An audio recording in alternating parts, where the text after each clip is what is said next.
welcome to Convergent Dialogues. This is Xavier Bonilla. On this episode, I am very happy to bring the conversation I had with Elizabeth Saunders. Elizabeth is professor of political science at Columbia University.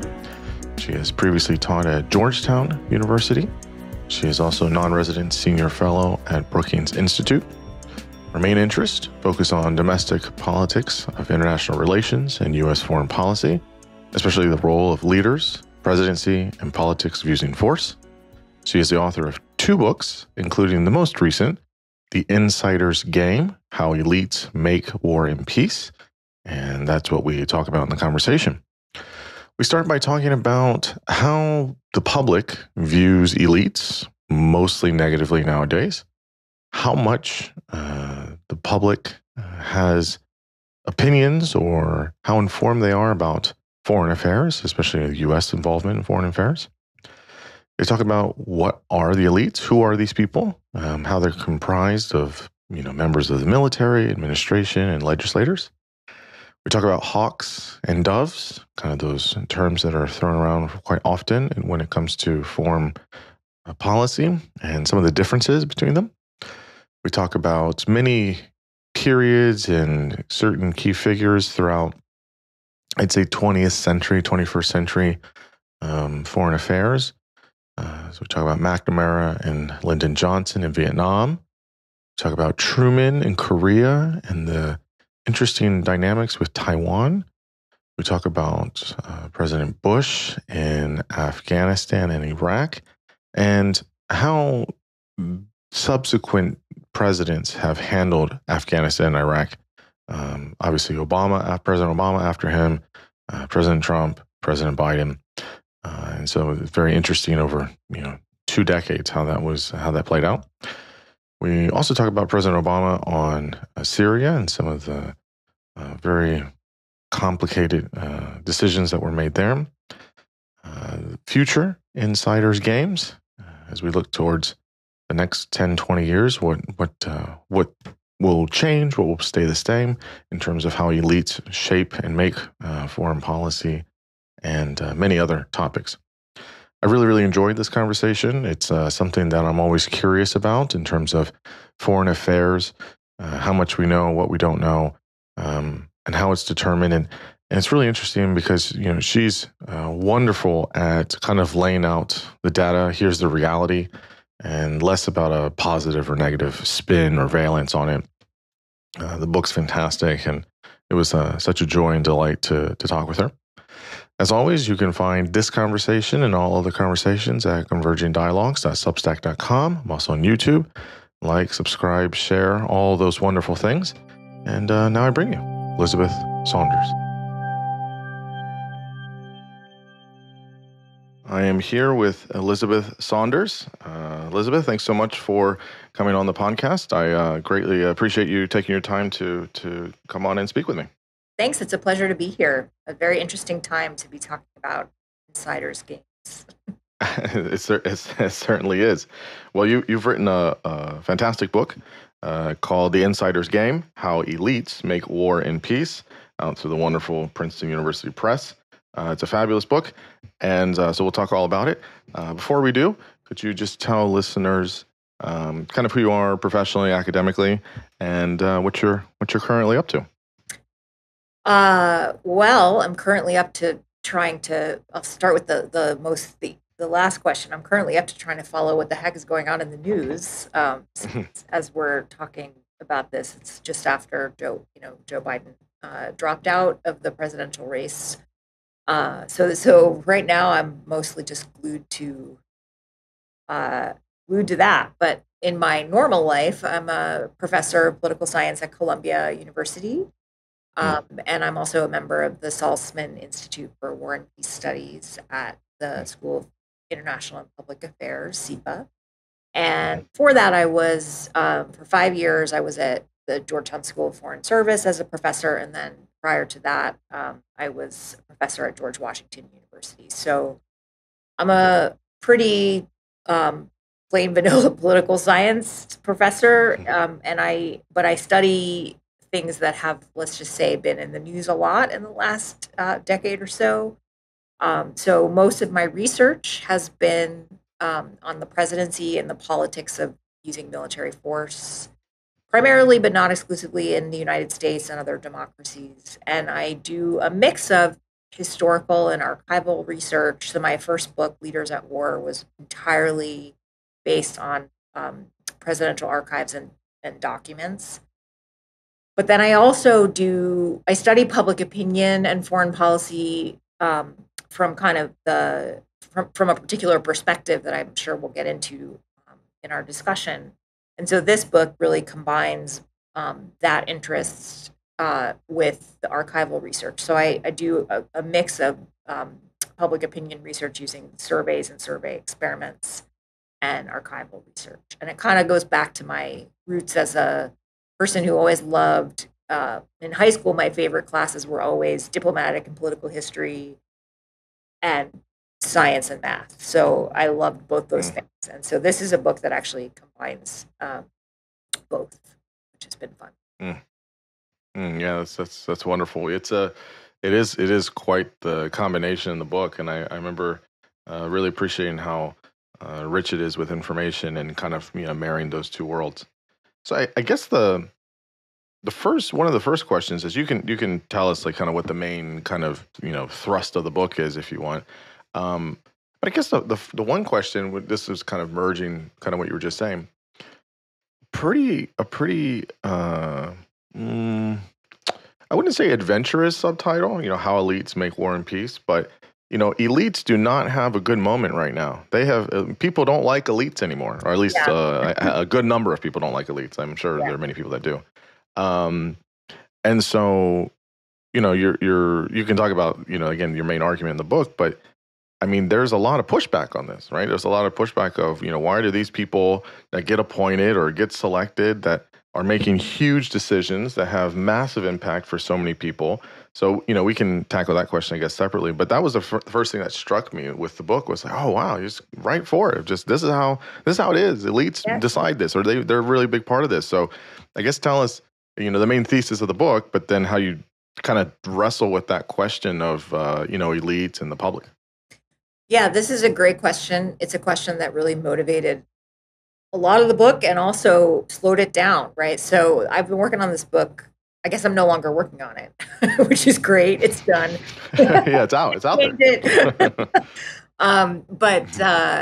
I worked on it for over a decade. And one reason it took so long was that just as I was kind of getting going in 2015 and then 2016, you had the 2016 election.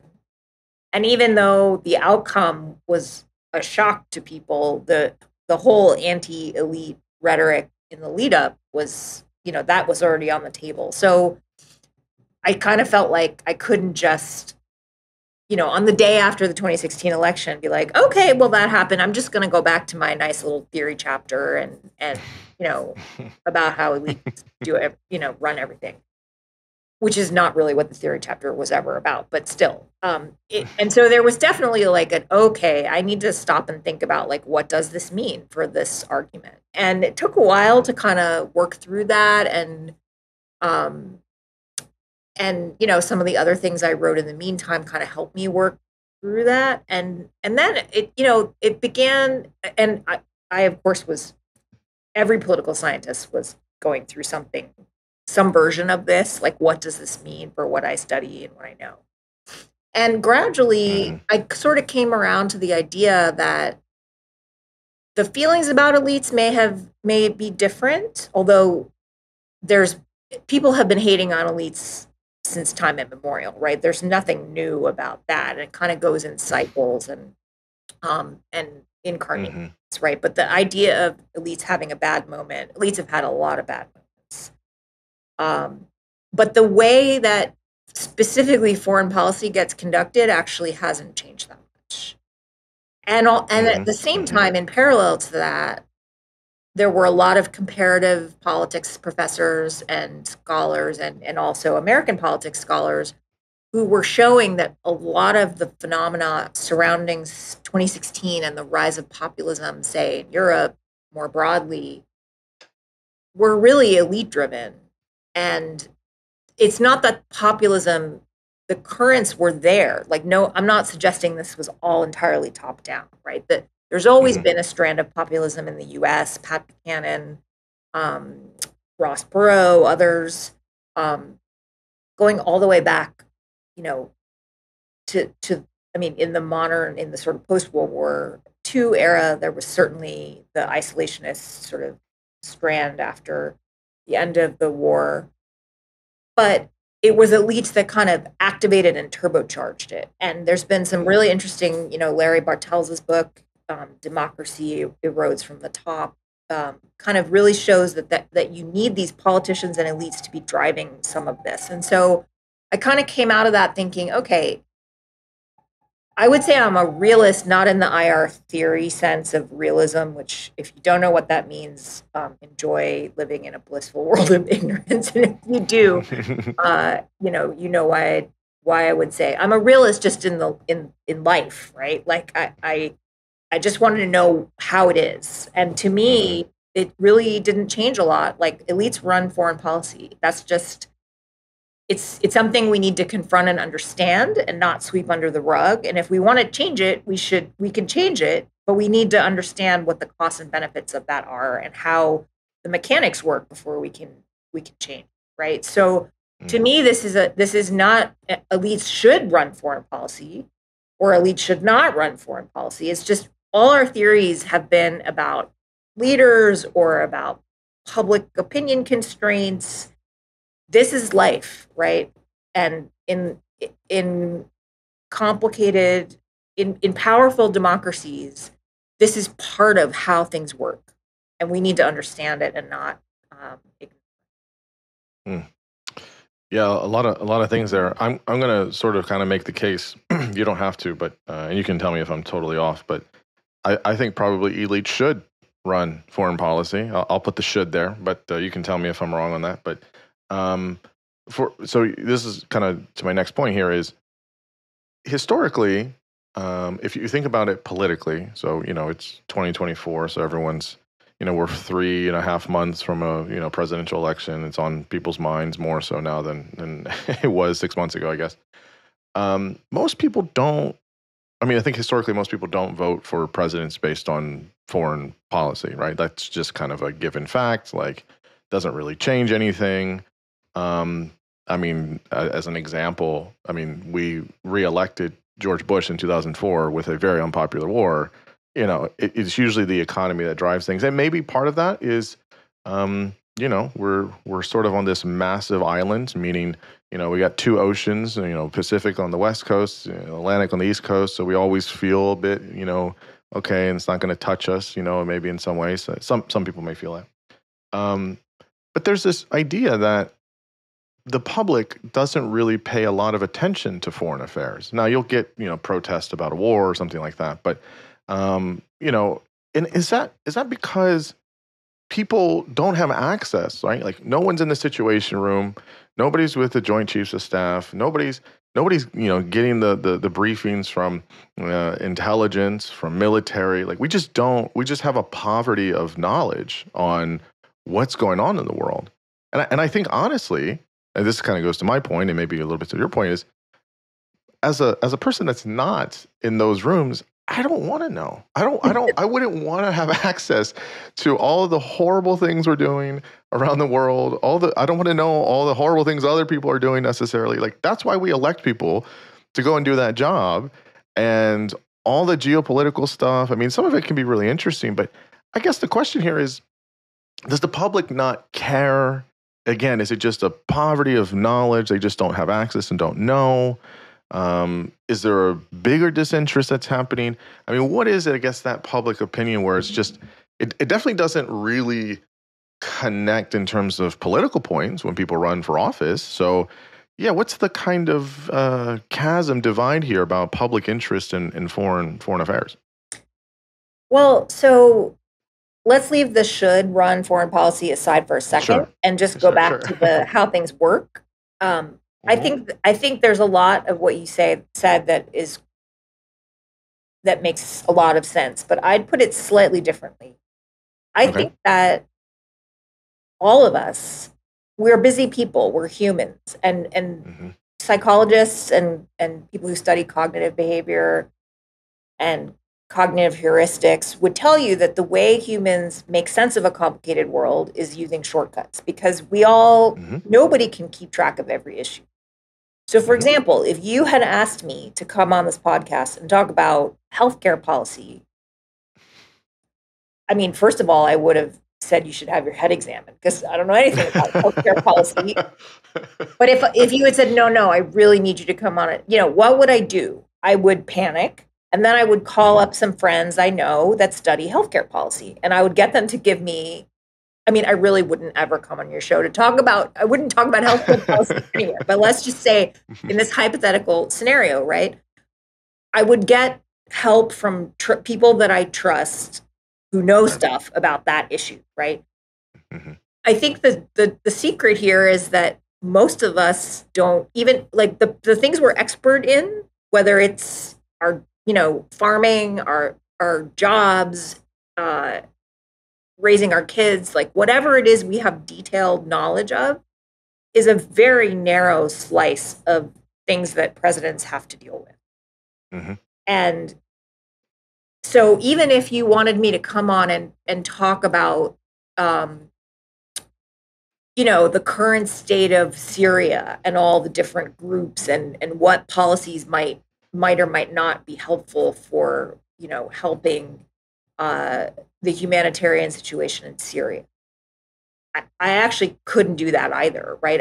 I'm a U.S. foreign policy generalist, process politics person, and I can't keep track of U.S. policy in every country, and I don't know the details of all the different, the local domestic, the politics of every region. Nobody can. So this is part of just what makes us human, is that we use shortcuts. And so I don't think we should think of voters. This is not a book about how voters are stupid. Voters are uninformed in the sense of they should be better informed. It's a realist, like, I don't know if I should say small r or big R, but realistic is really what I mean. Take on who voters really are. In an election about healthcare, I am a voter who doesn't know anything and is relying on messages from people I trust. Even in an election, the 2008 election turned out to be about, the economy, but a level of the economy that I didn't, I mean, credit default swaps, like, I know that from the movie, The Big Short, right? And the news from that time. But I don't know anything about that kind of finance. So I think we should think of this as we all specialize in stuff, right? Even professors specialize in stuff. And here's the amazing thing, that when you dig into the documents and the political histories of these cases, senators don't know a lot about this stuff, right? They're specialists, and they know about the details of nuclear policy. And then there are people who don't in the Senate. And in the Cold War, people would look to somebody like a Sam Nunn and say, well, what Sam says, I will do, right? I mean, there are newspaper quotes that say things like, I look to Sam Nunn and I just vote the way he, right? And there's nothing anti-democratic about that. Like, we wouldn't get anywhere as a society if we expected everyone to follow every issue all the time. So I think it's just, we have to start from the idea that it is normal, rational, human, and democratic to delegate other things to other people and specialize in some things. So that's kind of step one, right? And I think that helps us not think of a chasm. It's more like, I hired you people to run foreign policy, call me when there's a problem, right? And the problem signal is usually transmitted through the media.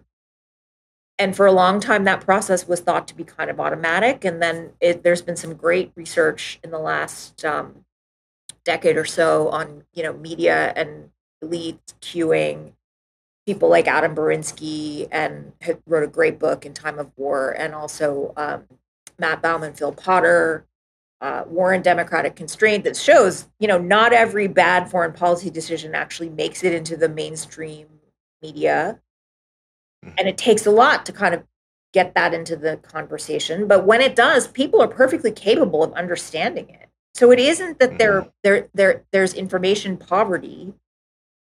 It's that some things are in the news and then they're not in the news, and et cetera, right? My argument goes one step further, right? For them, the kind of what the elites are doing and talking about, the elite consensus, like if the elites agree or disagree, kind of drops out of the sky. And for me, that sort of was a little bit unsatisfying, because we know how hard presidents work, sometimes fail to they don't always do it successfully, but they try to get consensus. They force votes. They avoid votes. They do all kinds of things they send out surrogates on TV to say, yes, this is a good idea. No, this is a bad idea. So to me, we were ignoring this whole other piece, which is the elite politicking that kind of determines what we hear. Like, it's not so much information poverty. It's that the information is not coming in a vacuum. It's curated by elite politics, stoked, dampened, the volume, the message, the volume, it can be turned up, it can be turned down. That is the story that I'm telling in this book. I guess what it really comes down to, I firmly agree with you about, obviously heuristics, these kind of mental shortcuts, there's many of them. And we need that, right? That's the whole point of, we can't be an expert on everything. I mean, yes, when I go to the doctor and I say, hey, tell me what's going on here. And sometimes he'll say, well, you go to a cardiologist, or go to a podiatrist, or, whatever. It's you get more specialized, and you can see this in every field. And we do this all the time. I guess probably what the bigger question here is, and we don't have to talk about it necessarily, but it really does come down to how, what is the moral and ethics of people, elites that are making these decisions? And then how do people and the public trust those people to say, hey, you're looking out for our best interest, or how we want to do things? And I totally agree with you. I think this is a really important question, though, right? Because when we started off talking about how elites are not having a great moment, why aren't they having a great moment? They're not having a great moment for a variety of reasons, not all of which have to do with foreign policy. Some of it is the feeling that they make too much money, so sort of inequality. Sure. Some of it is corruption. These are all valid. I try not to sweep anything under the rug in this book.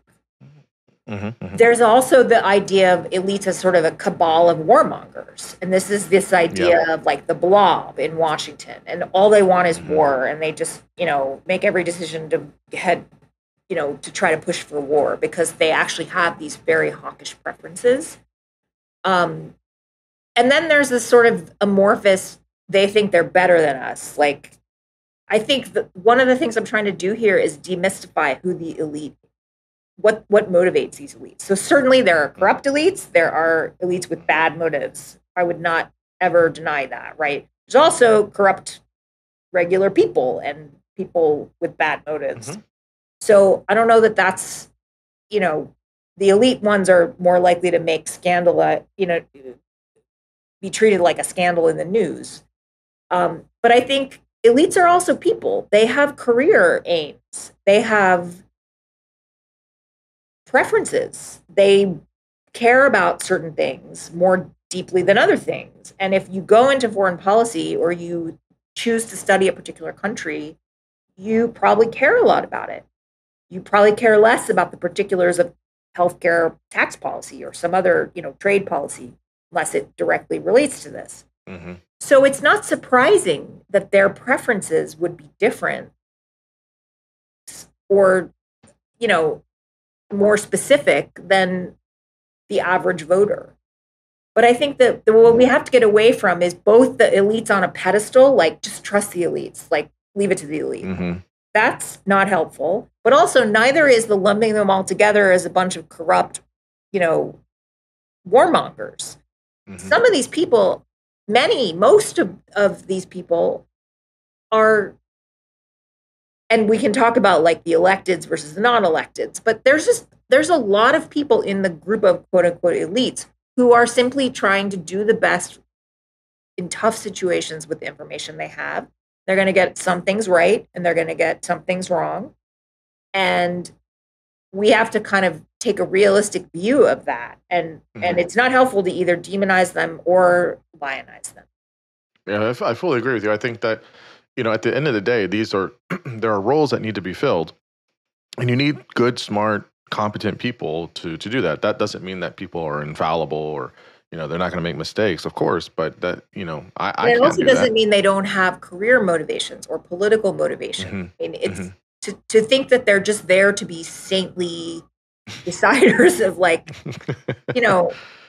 that just isn't the way life works. Yeah, it's just human. Yes, they're human thing. Right? Yeah. And so that leads to some very strange pathologies. Like this is a book that ultimately concludes that elite politics produces a more hawkish foreign policy than we would get if the voters were voting on every policy, right?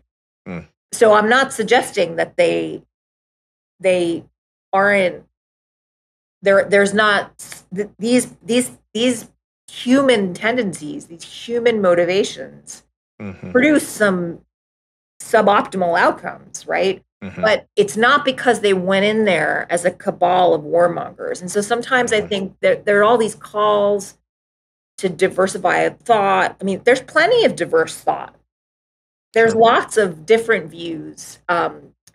And I think we won't get anywhere unless we understand the incentives, career incentives, political incentives, electoral incentives in the case of the electeds, that really, that's what's underlying this hawkish bias, not a sort of like everybody went in with hawkish preferences. Yeah, I certainly want to talk to you about incentive structures because I think that's critical. So maybe you can tell us who are the elites, right? So you talk about 3 levels of elites. You talk about legislators, military leaders, and then cabinet admin officials. So yeah, kind of tell us who elites are, these 3 levels, and what it looks like. Yeah, this is a question I spent a lot of time and got asked a lot of questions about because you can always imagine more groups to include. So I kind of tried, what they pay us for in political science is to traffic in gross oversimplification, right? Like that's what we're supposed to do, is to make things as simple as possible. But that's the role of theory, right? To take a really messy, complicated thing and try and distill it down. So I started with the 3 groups that come up in every decision about the use of military force. Whether they participate or not, the central decision makers are always thinking about 3 groups or involve 3 groups. One is members of Congress, because there's always a question about, will Congress rear its head? Do you want to get Congress on board? Do you want to try to shut Congress out? All those things kind of bring Congress into play. The second are military leadership, and that's fairly obvious because they're the ones who actually would be using force or might object to using force. And then finally, high-level bureaucrats and advisors. And that's the group that I give the most attention to, partly because we have rich literatures already and a lot of research on the role of Congress in constraining the president in war and peace, and also the sort of civil-military relations. So I felt like where I had the most to contribute was in the bringing in advisors and bureaucrats. And that's not to say there aren't plenty of other elites in any given case that really matter, but those are the ones that in the Venn diagram of different scenarios, they're always in the center. So that's kind of the group that I focus on. I kind of unpack their motivations. They all have, to varying degrees, a higher level of information access than voters.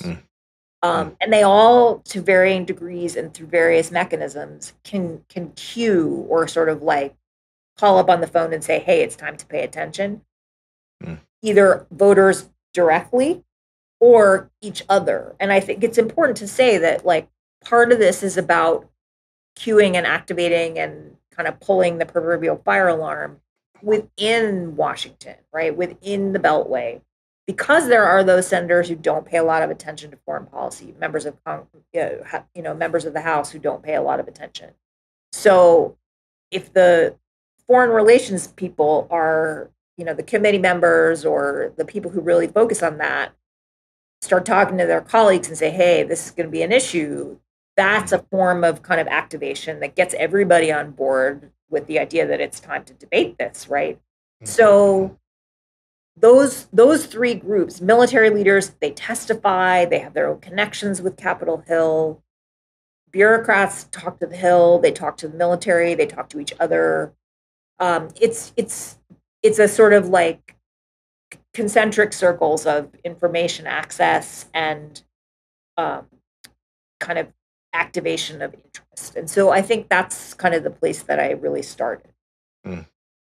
Yeah, it sounds like that within each of those categories, there's like a kind of nucleus, or if you want, subcategories where more specific. So maybe, not the whole floor of the Senate, but you have the Foreign Relations Committee, and then and maybe other committees, and then you have the Joint Chiefs of Staff versus the military at large, and then you have National Security Advisor and other people within an administration, which is a smaller nucleus than the vast. So it sounds like it starts kind of closer and then starts to form and expand to the larger voting bloc or the military group or other people in the administration. It kind of starts kind of specific. And I think it depends on so I'm looking at this sort of from the perspective of the Oval Office, right? I'm looking at this because ultimately the chief executive in any democracy is the one who makes a decision about the use of force or not to use force.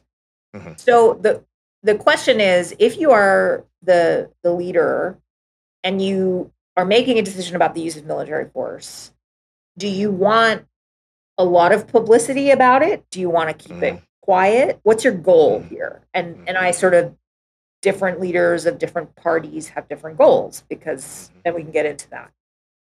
But what you're aiming for is some kind of consensus, right? You want an elite consensus. This is the part that drops from the sky in our old Earth theories, right? If people think it's a good war, then the elites all agree, right? The thing is, the elites need to be like, that doesn't happen automatically.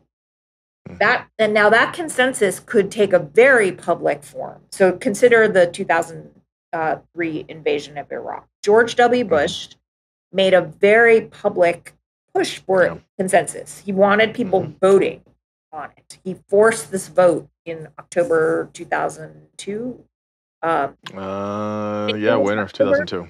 It was before the midterms. I couldn't swear it was October or late September. My memory is not that great. But it was definitely before the 2002 midterms, which was no accident, right? And so he wanted that vote. And that was an instance of, wanting everybody focused on that and paying attention.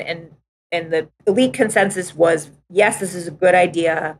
And it was all out in the public. Maybe you want the consensus to be, yes, this is a good idea, but I don't really want to talk too much about this.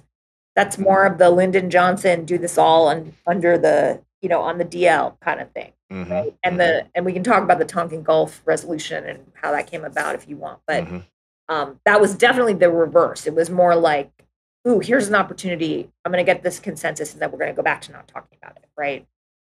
Those are different consensus manifestations. And it's also possible that there's a potential break point and you can stop it, right? Where you don't want a known source of potential disagreement to come out. And so you take steps to kind of keep that under wraps. So then the question is, how do you do that? And how much does it cost you as the president to manage this? And that's really what I break down when I start to get into the details of, like, are we dealing with a Republican president or a Democratic president who is in the opposition? And, with the opposition, people always say, well, why doesn't the opposition just put a stop to this? Like, why don't the opposition members of Congress, the other party, like, why don't, even, when they control Congress, why don't they stop the president from doing these things? Exerting constraints of that kind is politically costly. And so to explain why that doesn't happen automatically, you have to understand that the president doesn't have to just sit back, and it's not like the president just takes a poll and says, all right, guys, what do you think of this war, this potential war? Or should I escalate, right? And then everybody gives their sincere opinions, and then the president takes those opinions and basically like makes a decision, but is reflective of, that's just not the way it works. You can actually bargain for somebody's silence or public support. And in other forms of politics, we call that, lawmaking, or, bargaining is a natural part of how things get done. And I'm trying to show that bargaining, for better and often for worse, it's not a positive thing necessarily, but this is, again, taking a realistic view so we can all sort of understand what's going on before we try and change it, is that this is what happens. And I think some of it's implicit. It's pretty icky to go to somebody and say, all right, I'll build a bridge in your district if you vote for my war. Yeah. It's politics. Yeah. That happens. I'm sure there's probably buried in somebody's, papers somewhere. But there are some sort of more explicit, the Taiwan case in the Korean War is a much more explicit sort of. Yeah, that's very interesting. Yeah.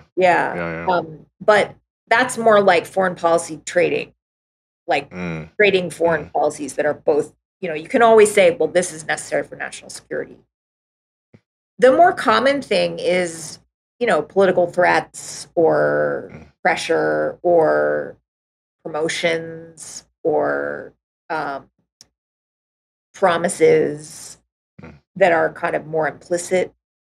And I think that's an important source to understand. So you can say, the president can come out and basically dare Congress to go against him and set up kind of if you criticize me, you will be painted as not supporting the troops. This is a very common dynamic, right? Especially, we all remember this from the Iraq War. And that increases the political costs of calling out what in retrospect seems obvious, right? And you can call the Democrats who didn't speak out sooner cowards. Maybe they were, but they also had incentives that Bush could, push the levers on to that, they had to decide, are they going to sacrifice their political ambitions or other things they wanted to get done, right? And so that's kind of step one, is to like treat these elites as humans who have incentives. The same thing with the insider kind of bureaucrats, right? Why don't they all resign in protest? Well, we cannot rely on everybody to just resign and end their careers every time. Yeah. I actually think that if we took a better, sort of more realistic view of the way elite bargaining and incentives work, we would understand that those incentives can actually produce better policies. They can help. It's good to have an opposition, and there's a long line of research kind of showing this, work Ken Schultz and others, that digging up dirt on the bad foreign policies can be really good for the opposition because it gives them a source of contrast. It gives them you want to incentivize that and not keeping a lid on it, right? But it's also not the case that we can't expect the president just to sit back and say, ooh, you got me, I'm going to end the war now, right? We just have to be real about how this works. Yeah, I agree, and it's interesting. There's still a kind of larger circle here, but as you talk about in the book, it does become very, the insider piece, right? The elite. So I'll come on to that in a minute, but tell us about. It's a big kind of theme in the book, and generally, you talk about the hawkish bias and the dovish curse, right? So tell us about hawks and doves. You can take as much runway as you want on that. There's obviously, you talk about in the book about what are the mechanisms for, doves and hawks, how that works, what that looks like, Republicans, Democrats. And I'm curious, I can't remember, I could be wrong on this, but you don't talk about explicitly about how game theory is used with, hawks and doves, right? This kind of strategic equilibrium. I'm going to make this decision, and this is going to have this outcome, and how do we do this? And I think other people have written about that elsewhere in terms of, game theory with, kind of, foreign policy kind of chops. So yeah, tell us about hawks and doves. People throw that word around. Bolton's a hawk. Hillary Clinton's a hawk. Some of these folks that will come out real hard on going to war or whatever, and other people that don't want to do any of it. And so, yeah, tell us about this. Yeah, I think your game theory question is a good one. And people have suggested that this, there are ways one could model this, and there are ways that people have modeled hawkish and dovish politics before. I think one way is by thinking about, there's a nice literature on the so-called Nixon to China phenomenon. That's a good place to start. This idea that only a Richard Nixon, who had this extremely hawkish reputation, could actually go to Beijing and make an opening to China, right? A rightist making a deal with the leftist, right? And so this idea that you have to act kind of counter to type has been around for a while, and people have definitely, they have pretty persuasively shown, not necessarily that it's only Nixon who could have gone, but that there's a real difference between Nixon going and, say, Hubert Humphrey, right? That it had he gone. And so I think that has been around for a while. But I think that the implicit suggestion there is that these are symmetrical, right? So if it's a Nixon who could go to China, then Humphrey could more easily get into a war. Because if you are a Democrat and you come from a party with a, let's say, dovish reputation, whether or not you are actually dovish, because both parties have relative hawks and doves within them, right? Yeah. That's the other thing that people kind of forget sometimes. But the party reputation is Democrats are wimpy doves and Republicans are warmongers. And these are incredibly sticky and impervious to events, it seems. And again, just taking a realistic view, I don't think that's a correct label, but I think those labels are sticky.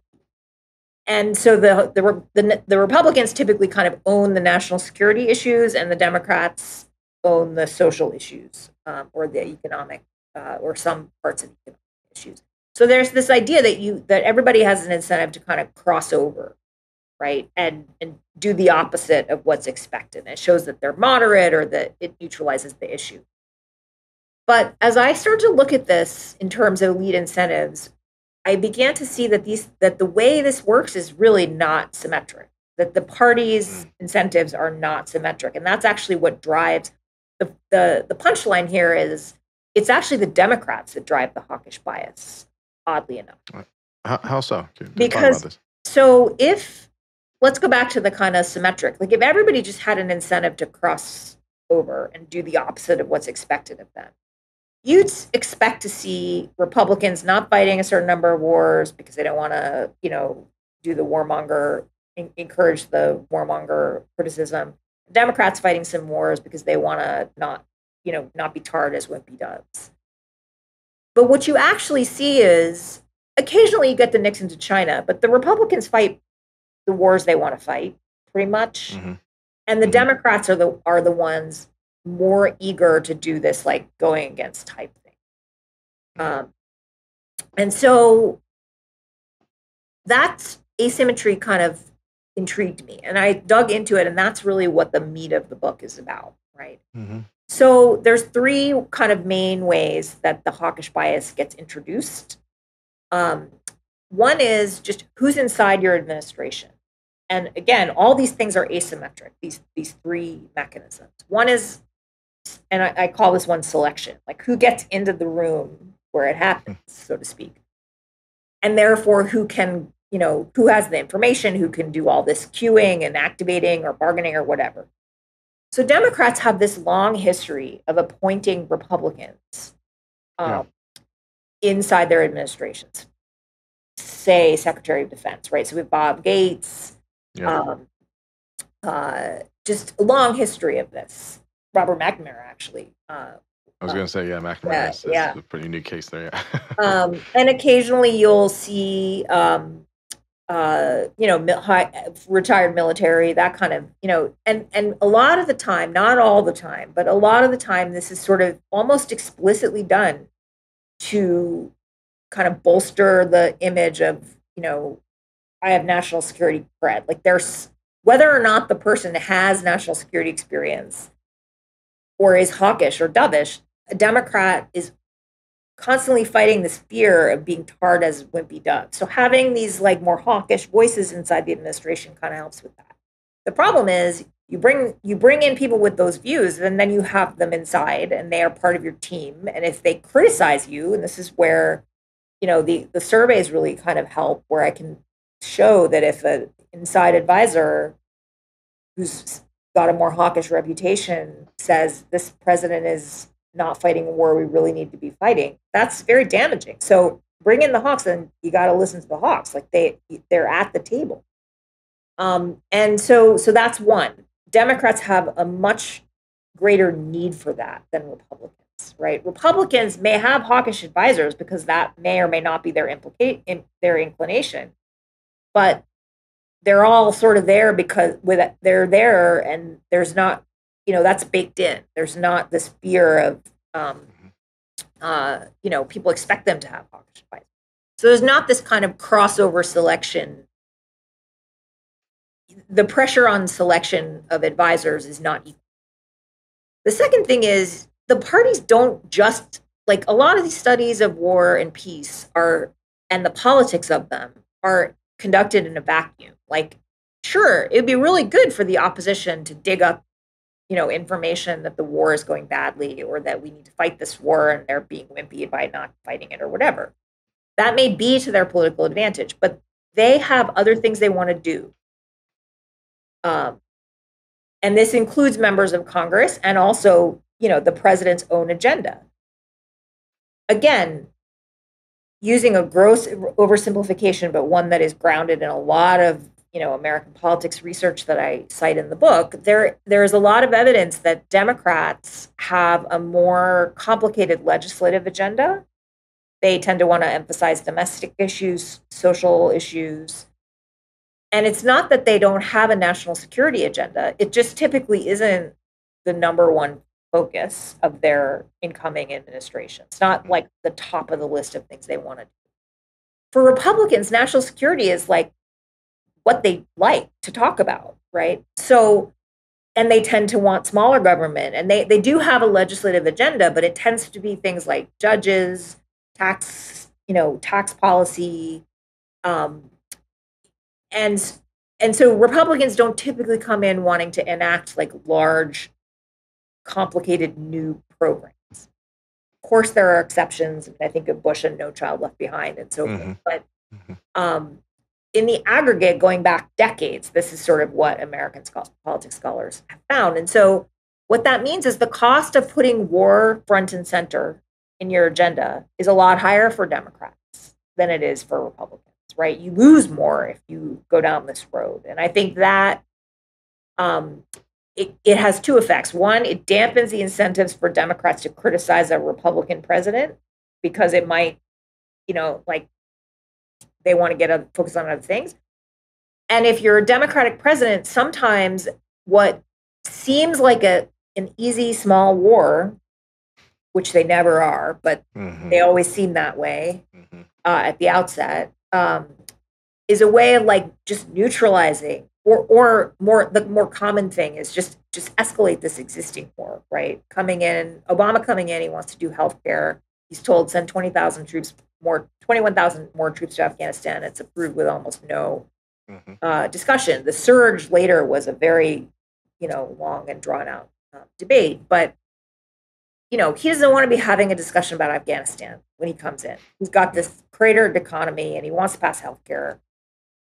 Just saying yes and neutralizing that issue and keeping it on the back burner is a way of focusing on what you want to do. So higher agenda costs isn't for Democrats that kind of push in this more like just fight and we'll worry about it later kind of thing. And then the final thing is, how do you say you want to be true to type? Like, you want to just be yourself. You're a Republican and you're a hawk and you just want to fight the war. You're a Democrat and you just don't want to. You want to stay out. So the thing to do here is to get somebody to endorse that decision that would be surprising, right? Because, John Bolton endorsing war is not news. No, it's not. But if John Bolton, it's strange when he doesn't endorse war. Yes, right. And so I may be misremembering this, but I'm pretty sure recently he came out and said, using military force in Mexico to deal with the immigration problem. This sounds right. Yeah, is actually a step too far for John Bolton, right? Like, that is newsworthy. So yes, if you're a Democratic president and you can get a John Bolton to endorse your decision to not escalate or to stay out of a military conflict, like, that's a good get, right? But since, Democratic presidents typically don't threaten to invade Mexico, neither do most Republican presidents. But, for the sort of more common decisions about the use of military force, like, think about what you have to give a John Bolton or somebody like him, even just not as an extreme a hawk, in order to endorse your decision to stay out, right? They care about this. This is their thing. They want this, and you'd have to give them a lot, maybe on foreign policy, in order to get them to support your decision. On the flip side, if you're a Republican president and you want to fight a war, the Democrats in Congress, whether they support the war or not sincerely, they benefit from, the issue gets neutralized for them if they support it. That's a big reason why so many Democratic senators voted for the war in Iraq, right? So it's less costly to get the doves or the people from the dovish party to endorse your war. So think of Colin Powell inside of the Bush administration in the run-up to Iraq. He was sort of the dove in that administration, the one who advocated for more restraint and care with using military force. I mean, dove is a strange word, I think, to apply in some cases. But, we're talking about a spectrum here within each administration. And he had well-documented misgivings, didn't resign in protest, felt he could do better staying in. What did it take for Bush to get him on board, to go to the UN? I was going to say, not only to get him on board, but to go sell it. Well, that's no accident, not just because he's Colin Powell, but because he was known to be a skeptic, right? So now you've converted. Right. Bush had to basically give him procedural concession, go to the UN, etc. And that's, not to put it in crass terms, but cheaper than what Democrats have to do to get this kind of against type endorsement to be themselves. So the net result of this is Republicans have an easier time being themselves and being hawkish. So the hawkish bias comes from loosening the constraints on. I mean, it's not that the Republicans, up to a point, can kind of deal with the threat of the warmonger image more easily. The Democrats, it costs them a lot more to be themselves and to take dovish policy. And so that's what I mean when I say a lot of this is driven by the doves, by the Democrats. The political incentives to try and, cross over are stronger. And so it's an asymmetric kind of go against type Nixon to China kind of thing, right? You have a lot more Democrats getting into wars that they would not otherwise want to fight and that their voters don't support and that the average voter doesn't support, even if they're Democrat or Republican, than you do Nixon's going to China. And you still have a lot of Nixon's fighting wars. People forget this, right? Like, Nixon to China. There's a lot of things to remember about Nixon, so people forget some of these other things. Yeah, exactly. Right.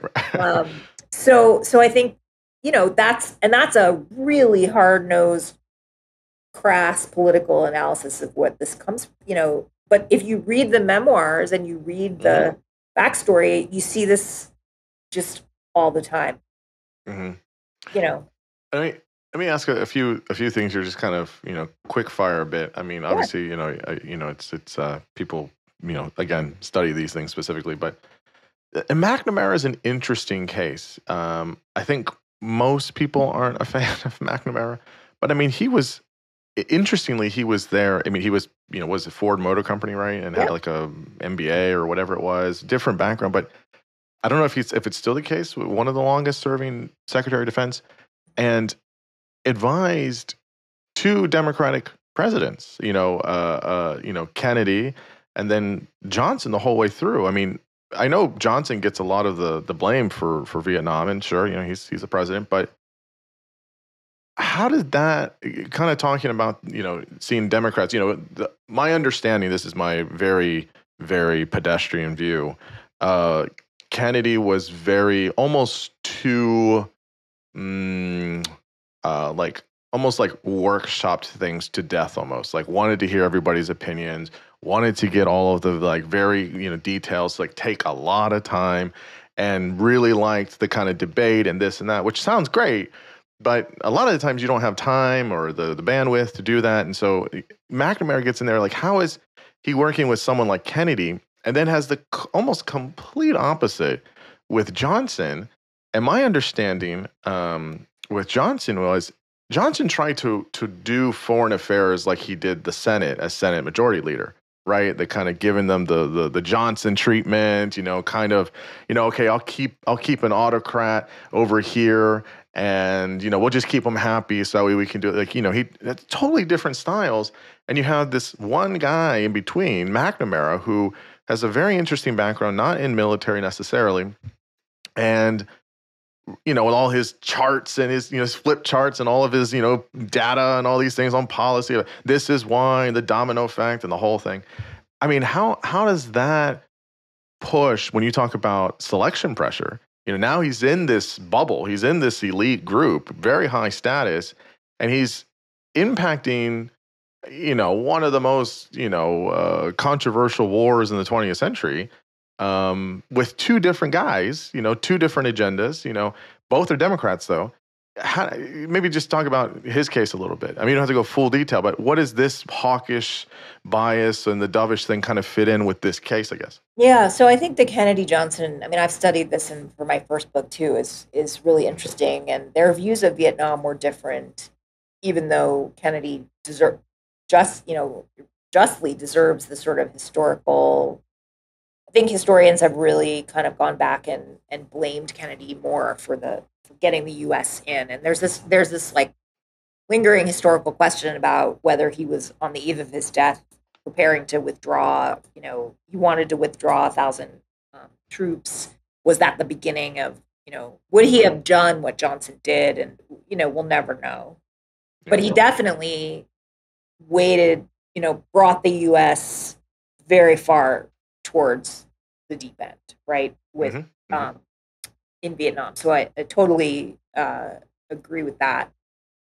I do think that Johnson, I agree that he handled foreign affairs very much from the perspective of having been Senate Majority Leader, which is maybe no surprise, but it's more that I think what we have to think about is what else did they want to do? Johnson came in and he wanted to pass the Great Society. Like that was his project. And he was relentless and ruthless in the sort of political sense about it from day one. And it was no small task. It was a huge task because he was dealing with, this is a time when the Democratic Party was very different. It was a coalition that included Southern Democratic segregationists who were also typically very hawkish. And of course, the passage of the Great Society prompted the realignment that pushed those folks into the Republican Party. But this was what Johnson was dealing with. And many of them thought Vietnam was not a smart idea and told him so, right? Richard Russell, who was in that sort of Southern Democratic hawk mold, told him so. Johnson's mentor. But he felt that if he asked them to vote either for the Great Society or to just not block it, and it's hard to give a speech for anybody, but particularly for a Democratic president, to get up there and make a speech and say, you know what, Vietnam is going communist and that's okay. To ask them to acquiesce in that, as well as civil rights. I mean, he's on record. He said this at the time. He said it afterwards. He felt that was politically not going to work. And so they may have said, this is not a smart war, but would they have would they have continued to support his decision not to fight in Vietnam or to de-escalate? His view clearly was they wouldn't. They would use it as a cudgel. He used language that I can't repeat on a family podcast. He literally said, if I don't that sounds fight, like him. They are ... They will shove it. Yeah. And so forth. So I think, he may or may not, we'll never know. I mean, this is a story about politicians anticipating what will happen and trying to stave it off. And so we don't observe those cases. But the fact that the Democrats are doing this constantly, we don't observe a lot of, we stay out of the war, I think is telling, right? And so in the case of McNamara, I think it's important to remember he's serving two different people, and he has his views, but in the end, it's the president who's the decider, and he was serving under Johnson, somebody who had a single-minded goal that really had very little to do with Vietnam, and how Vietnam fit into that picture was the crucial thing for Johnson, in a way that it just never was with Kennedy. And that, I think, is an inescapable part of the story of how he served, both. It's a really curious kind of thing. It's something that, I don't know, the Vietnam War and our involvement in it. I mean, I know there's a new book out on it. There's always a new book out on Vietnam War, right? There's just so much details, and I don't know. I mean, it's hard to see it now because, the domino effect. Like, really, that's all it took. That was the big argument. It's like, yeah, but it was, post the 50s, like that was what people were worried about, the spread of communism. Like, if people, we don't fear that now in the same way, but I mean, it was a legitimate big deal. I mean, it is just a little bit different. Yeah, I've always been fascinated by the Vietnam War and sort of can't look away from a car wreck that everyone knows is a car wreck about to happen. The idea that we would send 500,000 troops to Vietnam, and everybody, people were telling Johnson that it wasn't going to work, and he did it anyway, in this sort of, and the other thing about Vietnam that I find fascinating is, you called it a controversial war, which it became, but in the beginning, what enabled this was that it was not at all controversial in the sense that there was a elite consensus, at least outwardly.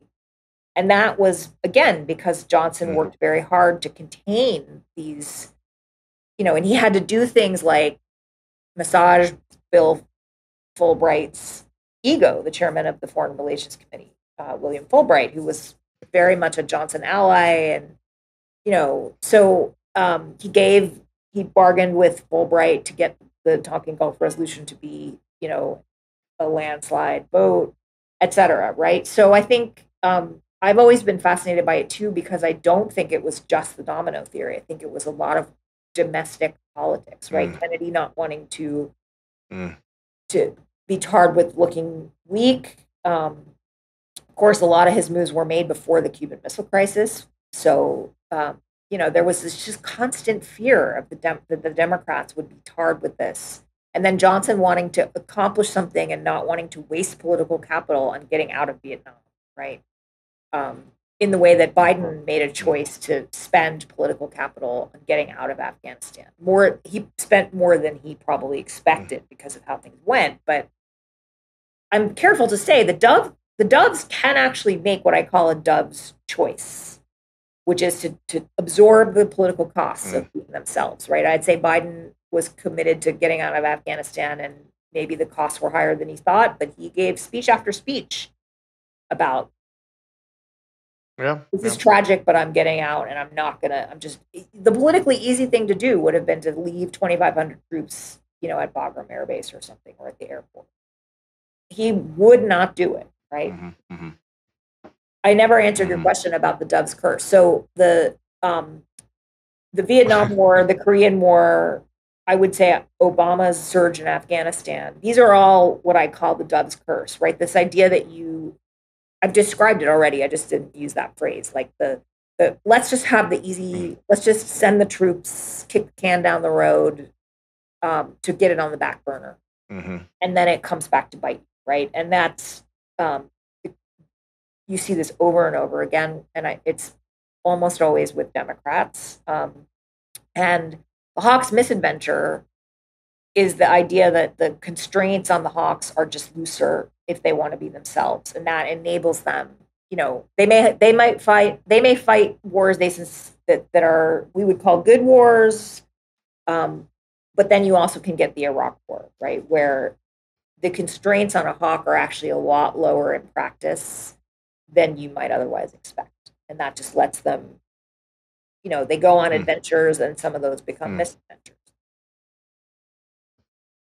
I do want to ask about more recently, because I mean it's more in people's minds. But really quick, I just want to ask, because you brought it up in the beginning, and I thought it was really interesting in the book. I didn't know a lot about it. It was really, really interesting. So maybe just chat briefly about the role of excuse me, Taiwan and Taiwan policy connected to the involvement with the Korean War. This is Truman. This is the late 40s, right? Am I right on this? And yeah, how did that play a part? How did that connect? How was that? I was very, very intrigued by this. Talk about I mean, I think it's actually relevant to Taiwan and Korea. Yeah, and I think it's really relevant to current debates about, the U.S. commitment to Taiwan, which has changed a lot since that time. I mean, we don't actually have an official defense agreement to come to Taiwan's aid. We have a legal requirement under the Taiwan Relations Act, to provide arms to Taiwan to defend itself. But there's always, since 1979, there has been this ambiguous policy, strategic ambiguity, about whether the U.S. would actually come to the defense of Taiwan. But Taiwan is in the news, right? Like the threat that China might invade Taiwan is something looming over the current administration and will over the next administration. So the thing that really surprised me when I dug into this was the origins of the U.S. commitment in some form to Taiwan. Because when the Chinese Civil War ended, and there was this sort of strange who lost China debate in 1949, 50, and so forth, this idea that the U.S. could have stopped the communists from taking over really began to do serious damage to the Truman administration. And it was the beginning of or it's sort of the launching pad for kind of McCarthy Red Scare tactics, right? Who lost China? The idea being that there must have been communist sympathizers in the State Department. They went after the State Department China policy folks. I mean, this is really terrible history that I think we shouldn't forget, right? But so in the wake of that, there was some question, okay, so what's going to happen? What's U.S. policy going to be towards Chiang Kai-shek and the nationalists who had fled to Taiwan? And Truman and the Joint Chiefs of Staff and most of his advisors, including Dean Acheson, really did not care for Chiang Kai-shek, thought he was corrupt and just not someone that the U.S. should be tied to officially. And the Joint Chiefs had said, we really, we don't need Taiwan, like we don't need to make a commitment to Taiwan. We can hold the line if it's not Taiwan. But then there was a whole other group of Republican they were called the China Lobby. And then there were sort of people who believed that in general, they weren't necessarily pro Chiang Kai-shek, but they believed that the U.S. should take a firmer stand in the Republican Party who were pressing for a commitment to Taiwan, like an explicit defense agreement that if you're invaded, we will come and defend, which they had been given to Japan, of course, and so forth, and NATO. And Truman really, the administration policy was officially, no, we're not going to do that. And in fact, declared that in, I believe, and again, historical dates, I could be off by a year, but I think it's January 1950. Truman actually makes this policy, and he takes some political. This is a judge's choice, right, to sort of absorb the cost and just say, nope, we're not going to do that. And that causes all kinds of problems with aid to Korea, and the Republicans try and hold it against him. What's so interesting is that when North Korea invades South Korea in June of 1950, so 6 months after this, the first meeting at Blair House, because the White House is under renovation, so they had their meetings in Blair House across the street. A huge amount, if you just go and look at the document, and you can look it up online, but the transcript, the notes of the, not a transcript, the notes of the meeting, of that meeting, are about Taiwan and what to do about Taiwan, which is just odd. Like, you don't know the background. And it turns out that the Republicans, Truman had again brought in a hawk, John Foster Dulles, who was a Republican and is known for being, Eisenhower's Secretary of State, very hawkish, brinksmanship. He was brought in order to kind of give some Republican cover to the Truman administration's China policy. He'd just come back from a visit to Asia, and he pushed for sending the Seventh Fleet into the Taiwan Strait to just make sure that in this moment of crisis, the Chinese did not get any ideas about invading Taiwan, and the nationalists didn't have any ideas about trying something in, trying to get back onto the mainland, just to keep this, But that concession led to a series of demands for more commitment to Taiwan. MacArthur pulled some incredible stunts during the Korean War to try to force Truman into more commitment to Taiwan. And this is where the origin of the U.S. commitment to Taiwan comes from. It was essentially so wild.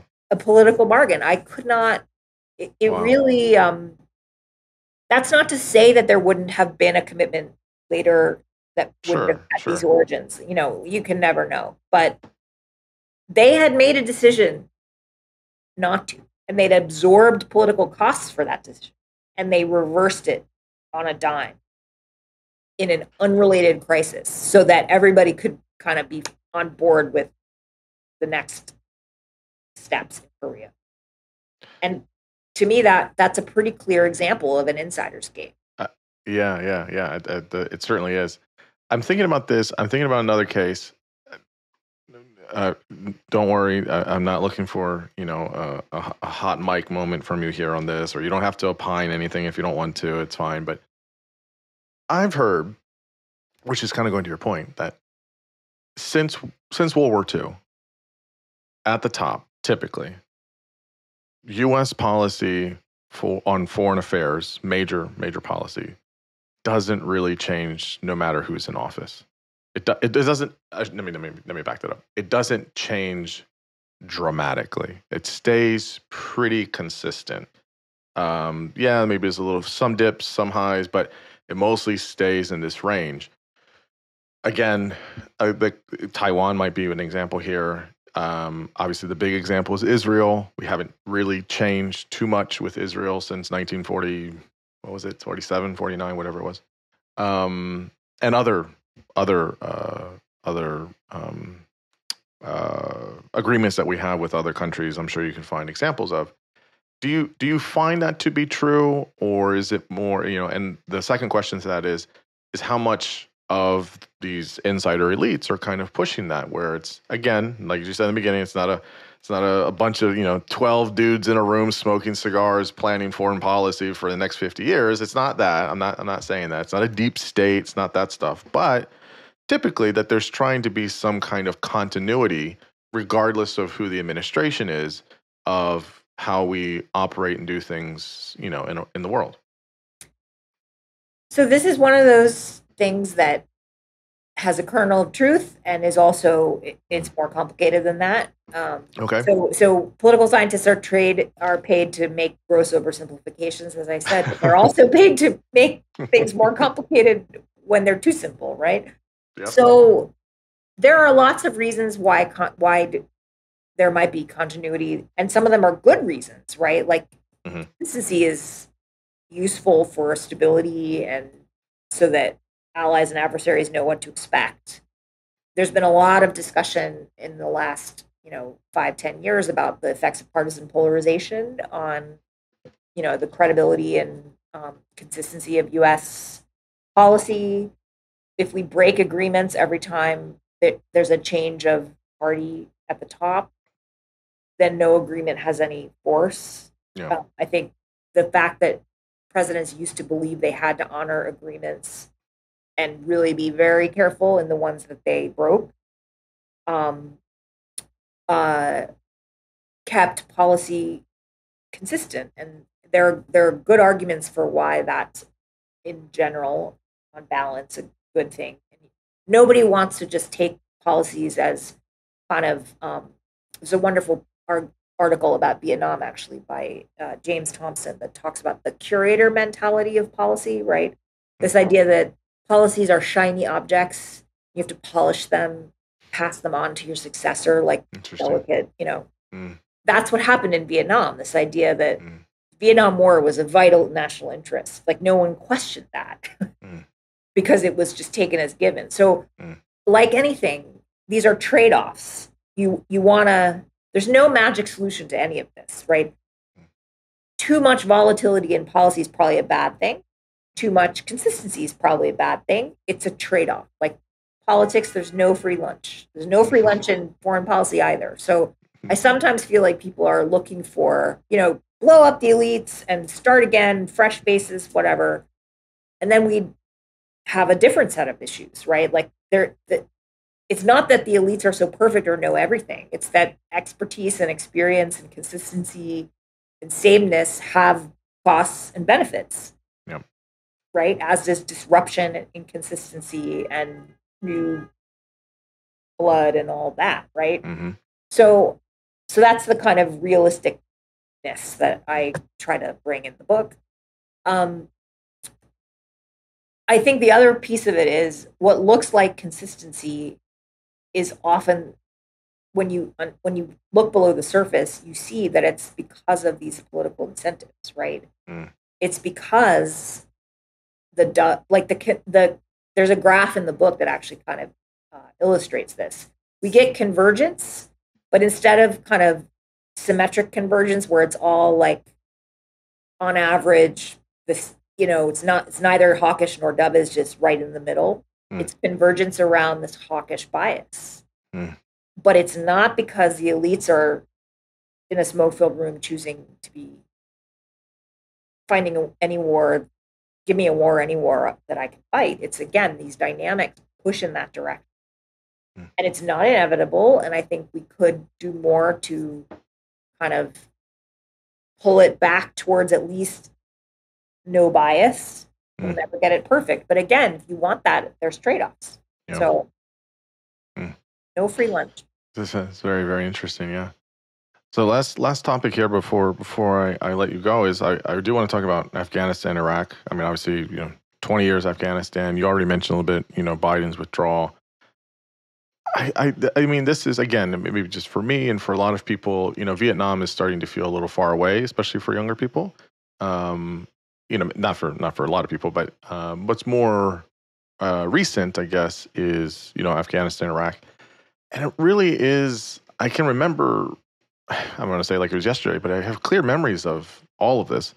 And people even stated at certain points that, Bush was a puppet, he was, just there. He wasn't really doing any of this. This was really, good old Rumsfeld and Dick Cheney and Bolton and all these guys, even throwing Condi Rice there. Like all of these people were pushing this. they were pushing, especially for Iraq, and Bush just kind of was he wasn't the architect of this, right? He was, the leader, but, all these elites inside were really pushing, to get the weapons of mass destruction, they've been wanting to take out Saddam for a long time. They wanted more of a foothold, all these other incentives that were there. And here was the moment. Don't waste a good crisis. We have public sentiment with Afghanistan. It's an easy kind of switch, blah, blah, blah. And I guess the question I have here is for Afghanistan and Iraq, again, they're two different conflicts, sort of under the umbrella of war on terror and all that. But how did that, were those truly wars where insider elites had a huge thumb on the scale? And then the second question is, how did that evolve and change under Obama, under Trump, and then under Biden? What's the evolution? We have 4 presidents, right, that had an evolution, and how much did that elite group pushing for these kind of policy things? You got 2 Republicans, 2 Democrats. How did that evolve? So yeah, maybe tell us in the beginning of sorts. Yeah, I mean, I think those cases also really motivated a lot of what I lived through those cases too, and they were formative from when I began to really, when I started my PhD.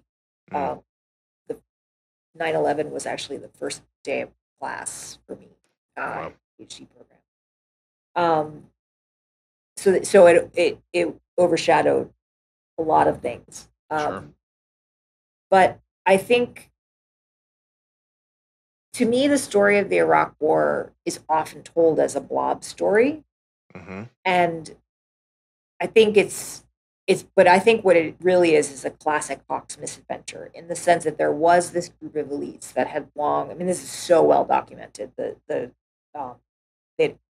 there was a bipartisan kind of consensus that Saddam had to go, and there was disagreement about whether that means you should take him out in regime change operation, which before 9/11 sort of seemed a bridge too far.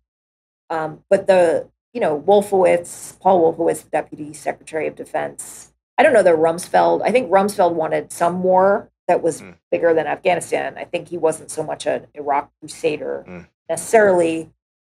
He had, his motives were more kind of the revolution in military affairs and showing that he could use military force without a 6-month buildup and at lower force levels. Wolfowitz was a let's take out Saddam, true believer. And, I do think that group existed. But so the question then becomes, if this had not been Bush's dream, or even if it had been, where were the constraints? And even with the shock of 9/11, there's a lot of evidence that the public would have been fine with not invading Iraq, that it was not the thing foremost on people's minds. They were not pushing for some other war, even though security was such a big concern. And that a lot of people, including many in Congress in Bush's own party, Republicans in Congress, began to be like, okay, you need to actually justify this. Like, what you're telling us is insufficient. But in the end, it didn't cost them much to get this massive show of bipartisan support, right? Something that I go back to, and just sort of Department of Things you can't believe really happened. Dick Gephardt, a liberal, who wanted to run for president, as many of the senators who supported them. Anyhow, he is the one in the picture, in the Rose Garden picture of Bush announcing the bipartisan compromise on the resolution to support the war, that basically gave Bush a blank check, the authorization for use of military force in Iraq. It's Gephardt, Hastert, who was the speaker, Trent Lott, I think, that sounds Republican. Right. Yep. And not very notably not Tom Daschle, because Gephardt had done an end run around Daschle and a whole bunch of other people, including Joe Biden, who were trying to get a resolution, partly for political reasons that we've talked about, partly because they wanted to increase the pressure on Saddam, but they wanted a stronger resolution that, in the sense of like that Bush would have to jump through more hoops. And Gephardt's, there were basically no hoops. And the reason why, and they were very angry at him for taking all the hoops out of the resolution and doing an end run.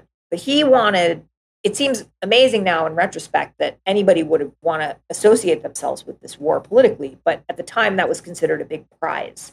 He wanted to run for president. He voted against the first Gulf War. It was considered a terrible move by the Democrats who had done that. He wanted to associate himself with tough on national security. And so he did this, and Bush didn't have to give him much other than the prestige of, right? So again, what it took to get a dove, and he was liberal Gephardt in the headlines, right? Liberal Gephardt endorses the war in the newspaper headlines. What Bush had to give him was relatively little. No policy concessions. Didn't even have to give him a promotion, right? And that unshackled Bush and just took away some of the kind of debate and constraint and enabled this Hawks misadventure. So that's the way I think about that war. And I do think it matters, the Democratic senators who had deep misgivings and voted for it for partly at least political and personal and career motivations, right? That it's not the case that they all endorse the war. They all may have voted for it, and they may be, you can say that they're cowardly or craven or whatever, but if you don't want that to happen again, just declaring all those things is not going to be helpful, right? You have to understand that that was their motivation. And that they might have been gettable on the other side if there had been different political dynamics. So knowing that, that's very helpful. It reminds me of the Oh, I didn't answer your question about the four presidents. I do think. I was going to say, how did this elite thing kind of work going into Obama and then Trump and Biden? So one simple thing is just passage of time, right? Obama comes in, and Iraq is now widely seen as a disaster, but also stable because Bush had done the surge, and whether you think the surge. Yeah, but he campaigned on it. Yeah, we're going to get out of Iraq. We're going to get out of these never-ending wars. All that. But the situation on the ground also, and there's debate about whether the surge is responsible for that. But the violence had really decreased, so he was able to kind of deliver on that. But then he almost immediately increases the troops in Afghanistan, and then does it again, right? In this very sort of lawyerly split the baby, kick the can down the road, Dove's curse cut. I mean, I think of his decision making in Afghanistan as classic Dove's curse. Trump is the odd case, and he does the kind of like Nixon to China, make the deal with the Taliban. And I think some of the resistance to his genuine hope to get out of Afghanistan was kind of from the hawkish elites. But by the time Biden comes in, the politics of this have really changed, right? We're no longer in the post 9/11 era. We're in the, why do we still have these 9/11 policies in place? I mean, there was widespread elite consensus. I mean, there's no better indication that the consensus on Afghanistan had changed than Trump being the one who negotiated the deal. Right. And so I don't think people really objected to the idea that we were going to withdraw by a deadline. I mean, I think the beginning, when he announced it was going to be by September 11th, I think a lot of people thought that was not just the optics of that were not good, but the fundamental question of whether the U.S. should continue its operations in Afghanistan, begun under the auspices of the post 9/11 authorization to use military force, had changed. And the reason why Biden paid a higher cost was because of the chaos. And it was more how he withdrew. It wasn't the fact that he did withdraw. Yeah, exactly. And so, but then again, he did, as I said, he stuck to his guns, and, I think he would have paid it. I think even if the political costs had been higher at the outset if Trump had not gone as far as he had. Mm-hmm. Biden opposed the surge in Afghanistan in 2009 and really felt that Obama had been rolled by the military. And so there was a combination of Biden was just going to make a Dove's choice in that case and not continue the Dove's curse. And I think the political costs were relatively low. But then as they immediately went up after the collapse of the fall of Kabul, he decided he still was going to pay them. And he doesn't appear to have any regrets about that other than, the tragic loss of life, which everybody. Can I ask just a footnote here on Obama? You kind of say he's kind of the poster child of the Dove's curse kind of thing of sorts, but it's super complicated. So if it's too complicated, you don't have to answer. But he made such a hard red line in the sand with Syria right at the beginning of it. Super interesting case. And it's so fascinating to me. It on his end, of course, the conflict in Syria, which is still going on for 13 years, is absolutely devastating. It's tragic. Really, really, crushes me in a lot of ways. I really feel for those folks there. But it's like the third or fourth forgotten. Yeah, it's forgotten. It's so tragic. Humanitarian tragedy. It really is. On a long list. Yeah. Yeah, like what? I'm sure you read there was that big piece in the Atlantic, like a 40,000 word big profile on like the Obama doctrine. I'm forgetting the author, and he talks a lot about. He interviews Obama, and he talks about like his decisions for Syria and stuff. Is this just another example? But he came hard. The thing is, he came hard on it. He put a red line. If there's chemical weapons, and then he just went back on it. I think he learned from Afghanistan, and he decided he wasn't going to get trapped in another Dove's curse. I do think he made a Dove's choice there. I think his initial instinct was it's a red line. Yeah. And who knows? No one can get in the heads of leaders, but it was objectively horrible watching pictures that emerged. Their stomach turning. Yeah, it's horrendous. It's horrendous. And so, was that a knee-jerk reaction? Like who knows? But then I think the policy options open to him clearly were not going to actually solve this problem. They were going to be hit them and hope that ratchets up the pressure on Assad or something. And I do think that he never wanted to surge in Afghanistan and really had much more not dovish, but just restrained cautious views on the use of military force, and didn't like this creeping mission, get in and then it's hard to get out. And I think he felt like he'd also been kind of too hasty on Libya, right? Where the mission just, it's just these things have a momentum, right? Yeah. And so he decided that he was going to pay the costs. But he did it in a way, what he did, I can vividly remember, probably you can too, that I think it was over the weekend. He came out to the Rose Garden. Yeah, I remember this. Yeah. Everyone, including me, thought he was there to announce that we were going to be send troops. Bombings, not send troops, but bombs. Bombs, excuse me. Right? Yeah. I remember this, Totally, that would have gone the way so many other similar announcements have gone. You can almost picture it. And instead, he said, "I'm asking Congress to vote on this," and it was really a shock because that even though he was second term, getting the president asking Congress to vote on anything, that's a scarce. That's political capital is scarce. Yeah. And, that takes up legislative floor time.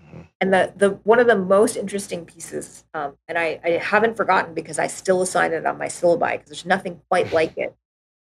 John Hudson, who is now a reporter for the Post, Washington Post, but at the time was at Foreign Policy, wrote this amazing blog post for Foreign Policy the title is something like, Congress is relieved they don't have to vote on Syria. Because, and it's all these panicked interviews with anonymous members who loved complaining that they were never asked to vote on things.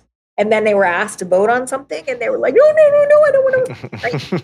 Right? Because they don't mean it. They want to be. They love to complain about presidential power, as Obama did when he was in Congress. But taking a stand and having to vote on something that's risky is unappealing. It's messy. Yeah, it's messy. So that's why presidents are always at pains to demonstrate that or to try to convince them it will be a cakewalk. It's one reason why there was none of this, the post-war planning in Iraq was suppressed, and Eric Shinseki saying it would take 5 times as many troops. He got a beat down like the next day, public from Wolf Woods, or 2 days later or something like that. Because they need to be able to say it'll be easy so that it doesn't seem like a hard vote, right? Hard votes are just, and ones that are beyond, like, it's one thing to pass a law, but to enable a foreign policy that has an X factor, and that, and you don't know how it ends, and who are the players, and what's Europe doing, and how are they with us or not, or all this stuff. Exactly. And so this is something members of Congress just don't ever want to do, and presidents typically don't want to burn the political capital. But Obama chose to absorb those costs. And then, maybe something different would have happened, or maybe the members would have come to, maybe he'd have negotiated something, but in the end it was Kerry and Putin who kind of worked out this deal. And everybody, I think Obama would say that was a win, right? Because he's kind of spread out the costs. He did pay some costs, but he kind of like asked Congress to buy in one way or the other. But I think that episode is so interesting because it shows how rare that choice is for a Democrat and for a Democratic president. Notably, he made it in his second term after he passed his signature legislation. The costs, if that had happened in his first term, I really wonder if he would have made the same choice. That's one of those what ifs. The closest answer we have is what happened in Afghanistan when he took office. It's the Syria thing is always the most fascinating from a kind of geopolitical stance from Obama. It's a very fascinating topic for me. But I'd say they were both insiders' games, and one ended up Dove's purse, and the other was a Dove's choice. Yes, it's nicely put. So my final question. I don't want you to make future predictions or anything like that, but I guess as we go into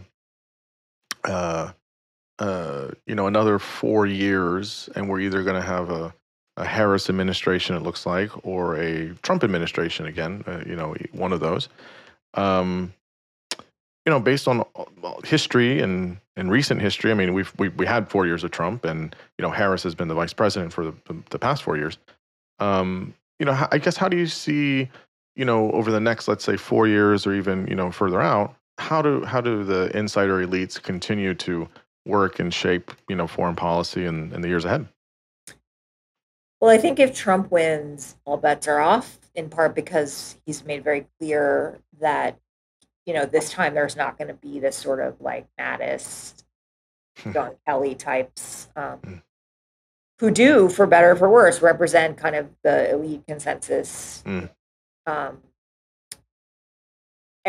Mattis resigned in protest over Trump withdrawing from Syria by tweet, essentially. So, and one can say, well, we shouldn't do anything by tweet. We have to be warning or giving. If you want to withdraw or end support for allies, like, that's a decision you can make, but maybe you should do it with a little bit, you should give them a heads up or whatever. But Trump has made no secret of his desire to withdraw from NATO. I wrote a piece with Jim Goldgeier at the Brookings Institution recently, who's a NATO expert, and we talked about, like, what could Trump do? Congress passed this law that, this resolution that can't do anything about NATO without consulting Congress. That's fine, but he can do so much without formally withdrawing that would essentially gut NATO. You just bring the troops home. You just not appoint an ambassador to NATO. Like, de facto, right? Even if it still exists on paper. So I do think that he's not likely to have, we don't know who he's going to have in there, and his policies are kind of radical departures. And whether we should stay in NATO or NATO should exist or should have continued to exist or expanded, that's a serious debate that, is not an argument for not questioning the elite consensus. But I do think that Trump is disruptive in a way that is different. Yeah, it's just too chaotic. It's too chaotic. But just literally is disrupting the status quo. And, that may have some upsides and some downsides. As I say, everything is a trade-off. Harris, I think, is not as well known a quantity on foreign policy as she is on some other issues. And so, I do think she, the best guess is that she'd be more or less Biden too. She seems committed to Ukraine. There's no reason to think she wouldn't continue that. But I don't think we know, too much yet about exactly what she'd do. She kept the Biden campaign team. I do wonder if she would keep some of the same Obama folks. Biden, personnel. She does have her own, she's got a strong national security team herself. But, I don't think there would be a huge change. And I do think the dynamic, there's some interesting new research that suggests that this sort of wimpy dove thing translates not just for doves and Democrats, but also women. Interesting. And so there's always been some question about if we elected a female president, would she feel pressure to use military force to show that she's not afraid to use it? But also, would that, some interesting research by Chris Blair, Josh Schwartz, I think, that may make her threats more credible, which is kind of interesting. So maybe adversaries will be, that's a game theory kind of. I just immediately think to Hillary Clinton, where it's just like, a lot of this applied research, with her. Yeah, a lot of this research started when people thought Clinton was going to win the 2016 election. And so it's just very interesting because it shows, again, there's trade-offs. Yeah. This idea that we assume that a woman would be under so much pressure to use military force. But we live in a different world. It's been, the forever wars, I do think, have changed politics. Don't think it means we'll never have them again. But, we still have them if you look at where we have troops. I'm not naive about that. But I do think that, the dynamics have changed somewhat. But the wild card of the return of some form of terrorism or political violence in the United States, it's just hard to know. Yeah. It's just interesting, though, to see the effect that insider elites still play. Yep. Elizabeth, this was so much fun. I found this conversation very engrossing. I really, really enjoyed it. And I really appreciate you coming on and talking about all of your important work. It's very, very important. So big thanks. Thank you for having me. It was a really interesting discussion. Absolutely.